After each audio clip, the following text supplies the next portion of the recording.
It's Overwatch time. I'm Rage. I'm Sage. And at BlizzCon, we had a new hero announced, and that is Moira. So, Moira joins the support roster. We've actually been needing a new support. Last new one we got was Ana back in August of 2016. So it's been a while. Been a while. So, Moira, how she plays, her general abilities are... Excuse me, I don't have the names of them in front of me, but... Her first one is she has a cone of healing that's kind of like a healing spray. She builds up biotic energy by siphoning off life from her opponents to fuel her healing. And I think that's a real clever mechanic, because when she siphons off the life from her opponents, she also heals herself as a vampirism kind of ability. So the damage she does to others, she heals herself, but then stores up that damage total numbers to put back out in healing. Yeah. Cool. Then the next one is she has a biotic orb ability where she could toggle between either being a damaging ability or a healing ability. And she'll throw that out, it'll bounce off of walls and heal or damage everyone in range of it. And I think that this is going to be a big deal of an ability, because if Death Ball starts coming back into force like some people think, this is really going to push against that.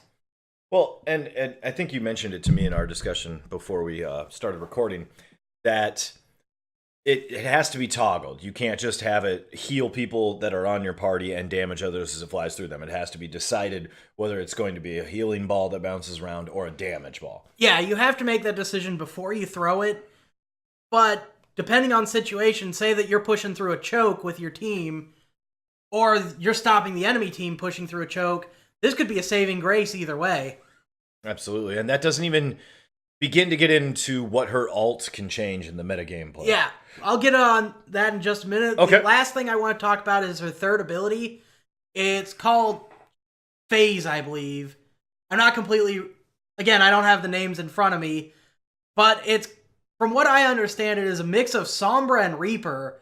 Like, she can go about 5 meters out of sight and then pop back in. Makes her a very agile, nimble opponent in that Very sense. good mobility.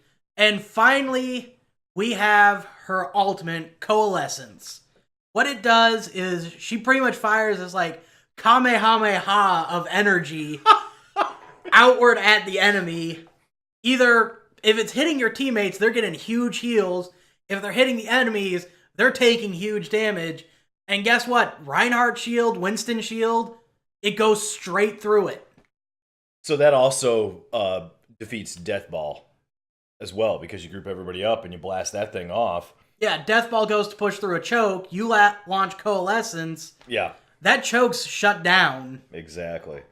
I think the other thing cool is Moira's backstory.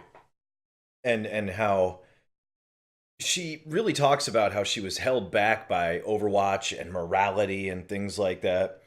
And I think it's a very cool commentary on, you know, where is the line for what you can achieve and what you can't achieve in science due to ethics and morality.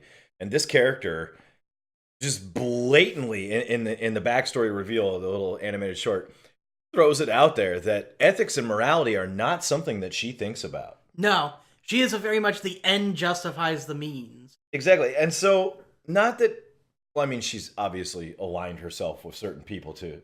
She's on the Talon side. Exactly. So, you know, oh, she's bad. But really, I don't think it's about good or bad with Moira from what I saw in the video. Like, she just wants to progress mankind forward at any cost. Ends justify the means. Exactly, yeah. I don't think she is malicious, but her methods are questionable at best. She doesn't... She's not inhibited by such things. Well, and talking about her origin story, if you watch it, it's awfully hinting at that she's the reason Reaper is what he is. Yeah, there is that scene in there where you see her with Reaper and she's got her hand on his back. Yeah. And all of a sudden the dark, you know, smoke type stuff starts filling around him, which is the, you know, Reaper. Yeah. And you're like, she definitely has a hand in him being able to do and be what he is. I also like that she almost parallels another Overwatch hero, kind of the dark side to her light, and that's Mercy. Mm-hmm. You know, Mercy is all about the good of the people, saving people, do no harm. Mm-hmm. Then you have Moira, where the end justifies the means. Do as much harm as you need to get to where you want to be. Yeah. And I think she looks like an amazing character. I love her artwork. I love her design. I think she's really going to change things up. I like any class that changes where you have to constantly make the decision. Am I doing this or am I doing this? If I want to do this, I need to do that. And so there's always this constant decision making going on in the player's mind. And it makes it feel like the decisions that you make, you do have to commit to those decisions even more with a class like that. Oh yeah, I'm excited to see how she impacts the meta.